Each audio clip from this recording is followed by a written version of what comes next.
Assalamualaikum warahmatullahi wabarakatuh.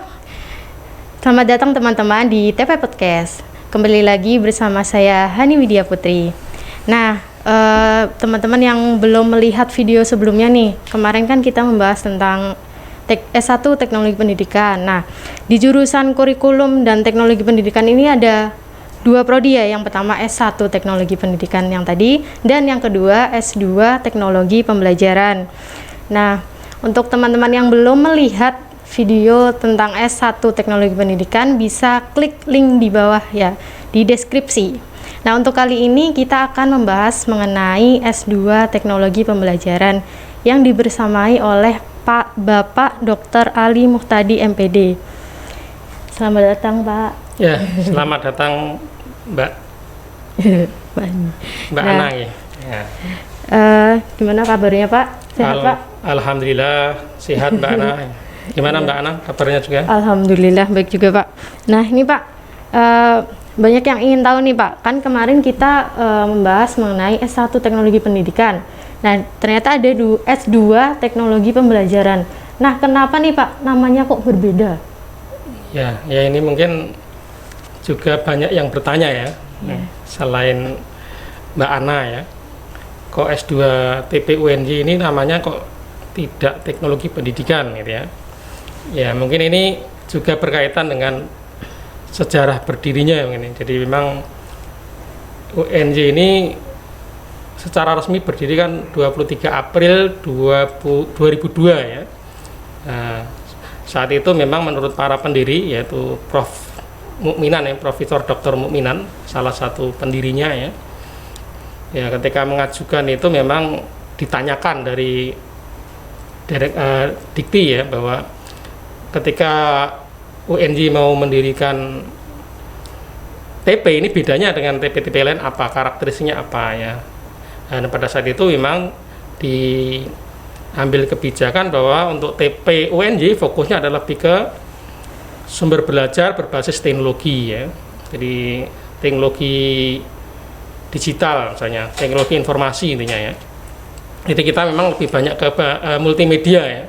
Jadi e-learning itu sudah sejak awal menjadi mata kuliah yang utama di prodi Jogja ya. Dan kaitannya dengan nama tadi, memang juga saat itu memang teori teknologi pendidikan saat itu sedang berkembang ke arah aliran teknologi pembelajaran ya. Jadi ini hanya masalah mengikuti definisi saat itu yang berkembang ya. Dan masalah perbedaan dengan TP di S1 sebenarnya nggak ada bedanya ya, ini kelanjutan. Kalau di S1 kan dengan nama teknologi pendidikan, tetapi substansinya sama dengan teknologi pembelajaran ya. Secara keilmuan sama, hanya di S1 itu secara kompetensi kan lebih ke menerapkan teori gitu ya. Sedangkan S2 itu lebih untuk menemukan inovasi-inovasi dari teori-teori yang sudah ada ya. Nah, itu bedanya hanya itu ya. Jadi secara substansi nggak ada bedanya. Iya. Hanya nama saja. Oh, berarti memang secara disiplin ilmunya sama ya, Pak, tapi cuman namanya sama saja. Ya, mungkin lebih fokus ya, lebih pembelajaran, lebih menekankan pada pembelajaran. Iya. Nah, Pak, saya lupa nih, Pak. Biar teman-teman pada tahu nih, Pak, Bapak seperti apa, bisa tolong? Oh ya. Ya, sebentar aja, Pak. Nah, ini ya. Tidak begitu ganteng. Wajahnya Pak Ali ya, kalau misalnya ketemu di jalan bisa disapa. Monggo bisa dipakai lagi, nggak apa-apa, Pak. Nah, boleh lanjut ya, Pak ya. Nah, kalau tidak salah kan saat ini prodi S2 Teknologi Pembelajaran ini nggak lagi di bawah program pasca sarjana, tetapi masuk ke dalam lingkup Fakultas Ilmu Pendidikan di jurusan, menjadi satu jurusan Kurikulum dan Teknologi Pendidikan. Nah, itu kenapa, Pak, menjadi satu? Kenapa nggak di pasca sarjana saja seperti dulu? Ya, ini memang perpindahan ini sesuai tuntutan OTK ya, OTK UNJ, yang di dalamnya sudah tertuang bahwa program studi S2 dan S3 yang serumpun ya, itu ada di bawah jurusan ya. Ini karena mengikuti OTK UNJ ya, sehingga ini mau nggak mau harus dilaksanakan ya.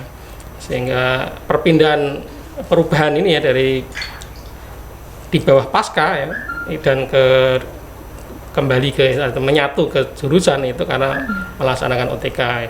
Untuk prodi-prodi yang tidak serumpun memang di S1-nya nggak ada ya, nggak ada jurusannya, itu tetap di bawah sekolah pasca sarjana istilahnya, di tersendiri ya.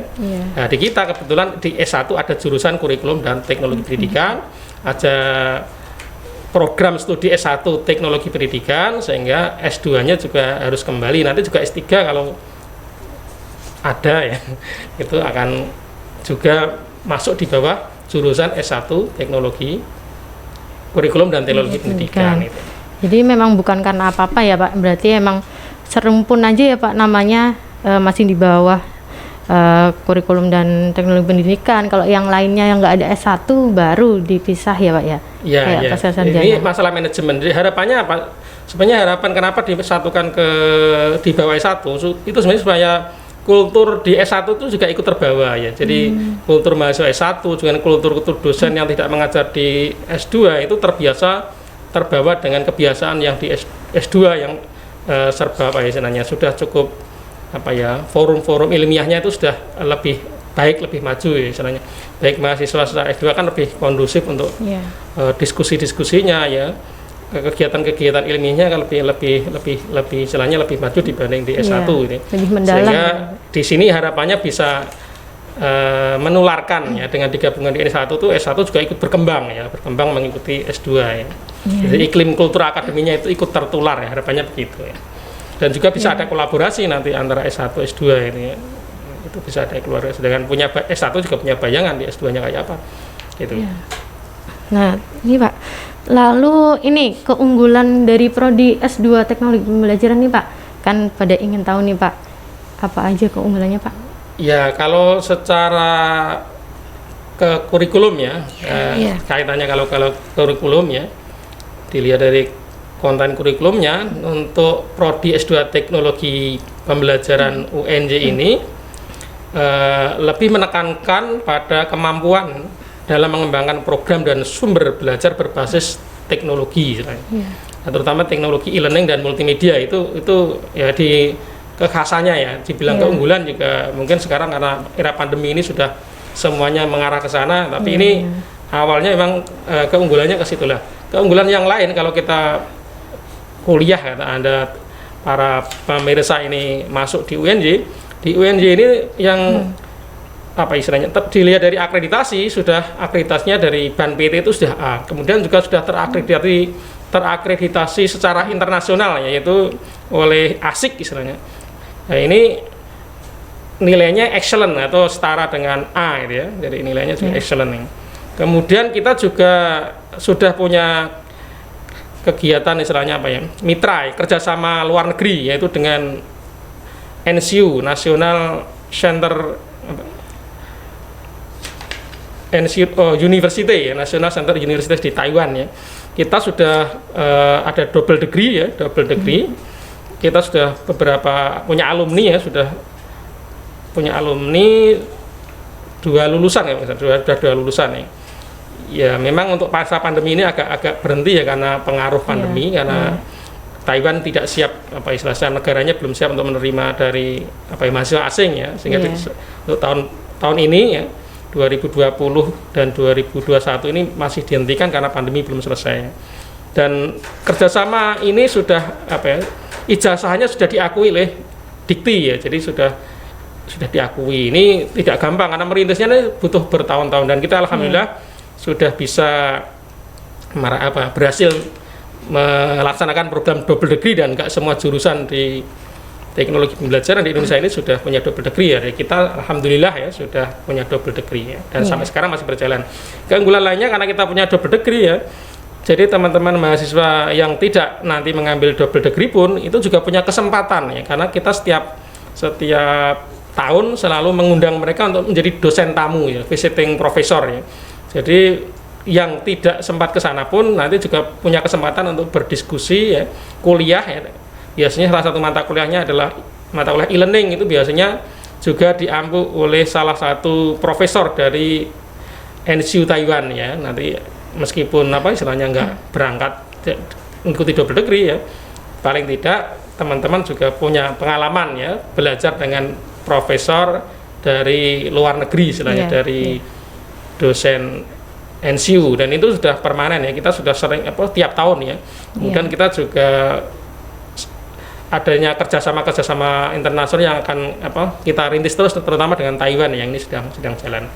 Itu diantaranya Mbak Uldanya. Iya, berarti memang sudah tidak diragukan lagi ya Pak, udah dapat grade A dan tadi Pak, predikat ASIK ya Pak ya? Ya, predikat ASIK.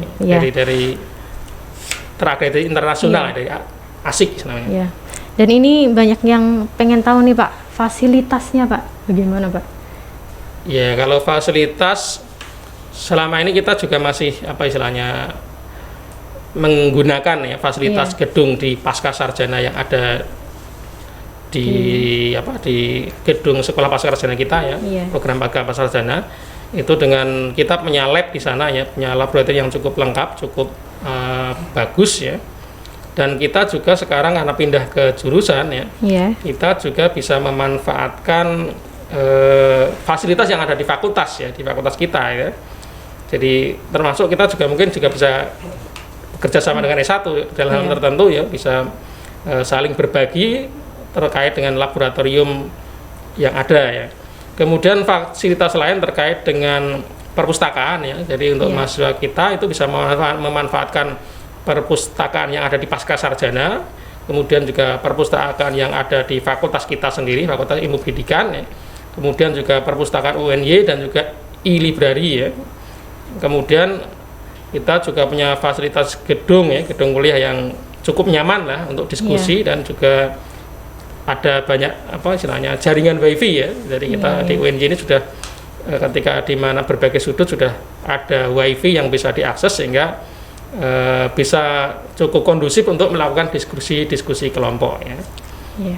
Kemudian kita juga kalau mau makan kita ada dekat dengan kantin ya, jadi kita kalau kantin dekat ya, kalau agak mau jalan dikit kita ada gedung mall UNJ ya, UNJ yang mau belanja apa saja insya Allah di sana sudah tersedia, termasuk kantinnya juga di lantai 4 itu sudah bagus. Itu terus beberapa fasilitas yang bisa dinikmati. Selain itu juga beberapa fasilitas olahraga di UNJ ini juga bisa dinikmati bersama, baik prodi TP maupun prodi-prodi yang lain itu ya. Karena memang lingkupnya di bawah sama kayak S1, jadi hampir sama ya Pak ya. Hampir sama dengan di S1 yang kemarin mungkin pernah dibahas ya. Iya, benar. Lalu nih Pak, kalau ada yang mau mendaftar ke S2 Teknologi Pembelajaran, nah siapa saja nih Pak? Jurusan apa saja yang bisa Pak? Sebenarnya untuk S2 TP ini kan lebih ke penerapan, jadi ilmunya itu sangat berguna untuk dunia pendidikan secara umum. Jadi selama ini makanya untuk yang bisa masuk itu semuanya bisa ya. Jadi ada dari prodi bahasa Inggris, ada prodi IPA ya, ada yang dari kimia, pokoknya berbagai macam. Ada yang dari multimedia, S1-nya ya, ada yang dari teknologi pembelajaran sendiri, tentunya teknologi pendidikan ya. Intinya kita menerima semua prodi, hanya dengan syarat ya nanti ada mengikuti matrikulasi gitu ya. Jadi yang bukan dari prodi S1-nya bukan teknologi pendidikan, maka nanti ada mata kuliah prasyarat istilahnya atau matrikulasi yang harus ditempuh ya. Nah ini kan untuk menempuhnya nanti juga digabung di semester 1 ya. Sebenarnya mata kuliah matrikulasi, tapi karena kendala teknis ini masih nanti menempuhnya di semester 1 ini. Di antaranya adalah ada mata kuliah namanya desain pesan pembelajaran ya. Jadi mata kuliah ini wajib bagi yang ditempuh bagi yang S1-nya bukan S1 teknologi pendidikan. Jadi mata kuliah desain pesan pembelajaran dan dasar-dasar teknologi pendidikan ya. Itu wajib. Jadi baik itu dari UNJ sendiri ya maupun dari luar UNJ, yang baik murni maupun tidak murni itu wajib mengikuti mata kuliah matrikulasi itu ya. Iya. Jadi memang semua bisa masuk ya Pak, tapi memang kalau yang di luar teknologi pendidikan baru ada syarat mata kuliah wajib ya, gitu ya Pak. Ya, silakan. Jadi yang mau menjadi guru ya itu sangat penting ya, karena ilmu teknologi pendidikan itu sangat penting bagi para guru ya, baik guru SD, SMP, SMA itu juga sangat penting, baik bagi para pengembang sumber belajar ya, terutama para pengelola pendidikan itu ya sangat cocok kalau masuk pada program studi teknologi pembelajaran ya. Iya. Itu Mbak. Iya. Lalu nih Pak, apa yang dipelajari nih Pak yang di S2 teknologi pembelajaran nih Pak?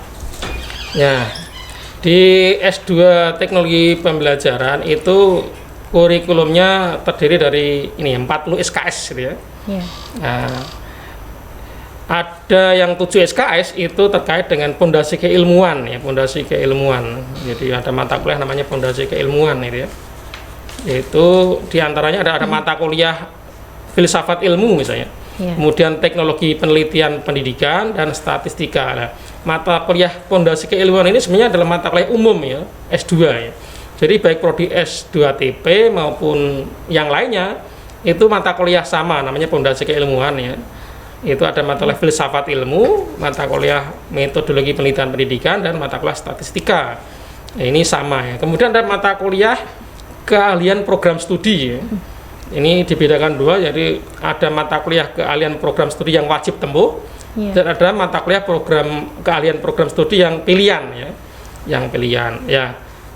Untuk mata kuliah program studi wajib ini ada 16 SKS ya, kurang lebihnya ada 16 SKS dan terbagi dalam 11 mata kuliah ya. Dari mulai mata kuliah teori pembelajaran ya, kemudian ada mata kuliah teknologi peningkatan kinerja ya, ada mata kuliah multimedia pembelajaran ya, ada mata kuliah evaluasi pembelajaran ya, ada mata kuliah pengembangan kurikulum, ada mata kuliah praktik teknologi pembelajaran, ada mata kuliah pengembangan e-learning, desain pembelajaran, kemudian mata kuliah terkait dengan penulisan ya, proposal tesis, dan penulisan karya ilmiah. Yang terakhir ada mata kuliah tesis ya. Itu beberapa mata kuliah yang akan dipelajari. Kemudian yang mata kuliah program studi pilihan itu ada 6 mata kuliah yang nanti bisa dipilih 2 mata kuliah, di mana 2 mata kuliah itu, setiap mata kuliah itu ada 2 SKS ya. Jadi ada total pilihannya itu ada 16 SKS ini. Jadi dari 18 SKS, maaf. Ada 18 SKS, jadi ada mohon maaf lagi 12 SKS maksudnya ya. 6 tadi 6 mata kuliah, masing-masing mata kuliah itu ada 2 SKS, sehingga dikali 2 ada 12 SKS, dan boleh dipilih 4 SKS. Jadi dipilih 4 SKS. Jadi di antara pilihan itu ada mata kuliah yang namanya pengelolaan program pendidikan dan latihan. Kemudian sumber belajar digital ya, kemudian pembelajaran mandiri, pengembangan bahan ajar cetak ya, pengembangan bahan ajar audiovisual, kemudian evaluasi media pembelajaran ya. Mata kuliah ini memang sebagian mirip di S1 ya. Ini bedanya nanti kalau di S1 kan lebih menerapkan teori ya, di S2 itu sudah harus ada inovasi, sehingga mungkin di S2 lebih banyak nanti proses pembelajarannya itu lebih banyak project ya, agak sedikit berbeda dengan S1 ya. Jadi capaian pembelajaran yang beda. Jadi kalau di S1 lebih banyak menerapkan teori, di S2 ini lebih untuk melakukan inovasi ya terhadap teori yang sudah ada ya. Dan kalau di S2 lebih mendalam gitu ya Pak teorinya ya? Ya, teorinya juga landasan teorinya juga harus lebih mendalam. Harus tahu buku babonnya istilahnya, buku induk ya. Misalnya kalau belajar teori juga harus sudah mulai mempelajari teori-teori dasarnya ya, dari buku-buku induknya ya. Kemudian juga harus sudah berbasis jurnal-jurnal ya. Jadi di S2 itu sudah diwajibkan untuk jurnal. Nanti juga salah satu prasyarat untuk lulus itu kan menulis artikel jurnal ya, minimal Sinta 2 ya. Minimal Sinta 2 ya. Itu Mbak. Iya. Walaupun memang beberapa mata kuliah sama ya Pak ya. Iya. Jadi tapi kalau S2 lebih mendalam saja ya Pak ya, dan ada mendalam inovasinya gitu ya Pak ya. Lalu nih Pak, kan yang mau masuk S2 teknologi pembelajaran pasti melihat peluang lulusan dari prodi ini Pak. Lalu apa saja itu Pak? Ya, beberapa peluang yang bisa diambil ya. Di antaranya adalah pendidik, terutama dosen ya. Ini banyak sekali lulusan kita ya, itu yang jadi dosen ya, di beberapa universitas negeri maupun swasta ya. Ya ada yang di universitas negeri, contohnya ada yang di Universitas Negeri Malang misalnya, ada yang di Universitas Negeri ULM ya, lambung mangkurat dan sebagainya. Ini hanya beberapa sampel saja. Jadi banyak lagi, ada yang di alumni kita ada yang di UTY, di Universitas Teknologi Yogyakarta, itu juga ada. Artinya intinya adalah lulusan kita sebagian besar itu memang prospeknya jadi dosen ya, karena memang mungkin apa ya istilahnya,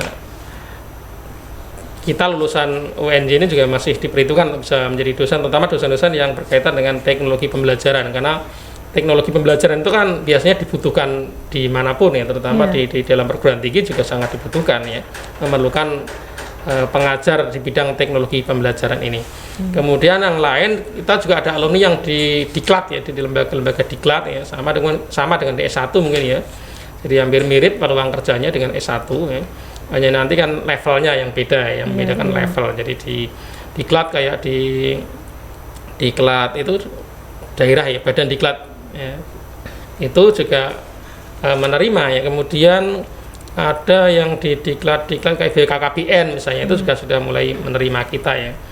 Ya, ada juga alumni kita yang di Bali, kalau dulu BPMR, sekarang saya lupa namanya ya, Bali Produksi Media Radio misalnya, itu juga ada alumni kita yang di sana. Jadi prospeknya juga cukup bagus, karena sekarang juga banyak apa ya, dibutuhkan misalnya para desainer instruksional ya, termasuk juga para peneliti di bidang teknologi pembelajaran ya.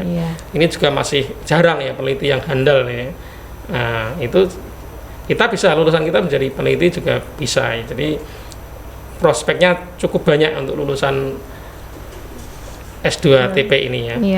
Apalagi sekarang juga ada mulai dibukanya adanya jabatan fungsional teknologi pembelajaran ini ya. Itu juga menambah meskipun itu juga berlaku untuk S1 ya. Tapi S2 juga semakin berpeluang ya untuk bisa bekerja di situ ya. Karena seiring dengan tuntutan kan sekarang tidak hanya kadang-kadang tidak hanya dibutuhkan levelnya, tidak hanya S1 ya, tapi dibutuhkan level S2 itu. Gitu. Jadi memang bisa juga sebagai manajer ya, manajer perusahaan, dan juga banyak yang mengembangkan mengelola diklat secara mandiri ya. Ada yang lulusan kita tuh mengelola diklat sendiri, istilahnya membuka lembaga sendiri, yayasan sendiri ya. Ada yang juga memanajemen ya, misalnya pariwisata, misalnya bidang pariwisata, dalam arti lebih ke edukasinya ya. Di museum-museum ada juga yang menjadi duta museum di Yogyakarta, itu juga dari alumni kita ya. Artinya mengelola museum ya. Bagian untuk terutama adalah pengembangan sumber belajarnya. Itu kurang lebihnya, Mbak. Jadi bukan hanya lulusan S2 itu bukan hanya jadi dosen saja, tapi bisa lebih banyak gitu ya Pak ya. Ada bisa jadi peneliti dari teknologi pembelajaran gitu ya Pak, di diklat dan lain-lain gitu ya Pak ya. Tapi mungkin lebih tinggi aja gitu ya Pak ya.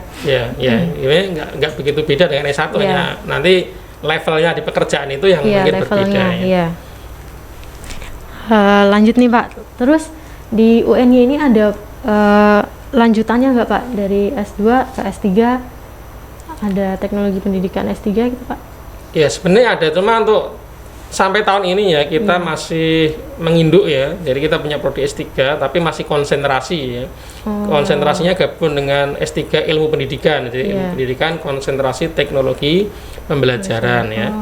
Nah itu ada tapi masih konsentrasi ya. Ini baru kita untuk ajukan ya, untuk bisa mungkin beberapa tahun ke depan semoga sudah bisa berdiri sendiri ya, untuk S3 teknologi pembelajaran atau S3 teknologi pendidikan. Ini sebenarnya sudah ada tapi masih jadi bagian konsentrasi ya. Meskipun konsentrasi nanti ijazahnya juga tetap bunyinya S3 ilmu pendidikan konsentrasi teknologi pendidikan misalnya, itu untuk ijazahnya. Jadi nggak masalah kalau teman-teman yang mau S2 mau melanjutkan S3 di TP UNJ sudah bisa ya. Jadi tadi masih sebagai bagian dari konsentrasi S3 ilmu pendidikan. Iya. Ini lagi nih Pak, ini terakhir ya Pak, pertanyaan terakhir, mungkin kebutuhan luar akan S2 ini gimana Pak, S2 teknologi pembelajaran? Maksudnya sangat dibutuhkan nggak Pak di luar sana?